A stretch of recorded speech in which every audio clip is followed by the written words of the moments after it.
Hello everyone, আজকে ভাবলাম দুপুর থেকে ব্লগটা স্টার্ট করি। এখন বাজে হচ্ছে দুপুর 1:05। তো এখন আমি স্নান করে এসেছি, পুজো দিতে যাব। পুজো দিয়ে এসে খেতে বসবো আমি আর মা। আর আজকে দিদা এসছে আমাদের বাড়িতে অনেক দিন পর, কিন্তু দিদা থাকবে না, বিকেলেই বেরিয়ে যাবে। তো খেয়ে দিয়ে উঠে আমরা রেস্ট নিচ্ছিলাম, আবার অনেকক্ষণ পর তোমাদের সামনে আসলাম। এখন আমি সেন্টারে যাওয়ার জন্য রেডি হয়ে গেছি। তো দিদা আমার সাথেই বেরিয়ে গেছে, আমরা টোটো করে যাচ্ছি। আমি সেন্টারে ঢুকে যাব আর দিদা ওদিকে স্টেশনে চলে যাবে।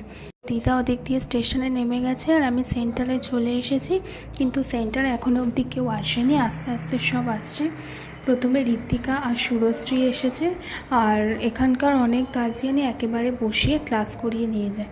আর এদিকে সিনিয়রগুলো ক্লাস করতে চলে এসেছে। আর আগের একটা ভিডিওতেই তোমাদের আমি বলেছিলাম যে সবসময় সবার ভিডিও করা সম্ভব হয়ে ওঠে না, তো এই জন্য আমি আর সেন্টারে বেশি ভিডিও করিনি, বাড়িতে চলে এসেছি, ডিনারও কমপ্লিট। তো চলো ভিডিওটা আজকে এখানেই শেষ করলাম, আজকের মতন টাটা।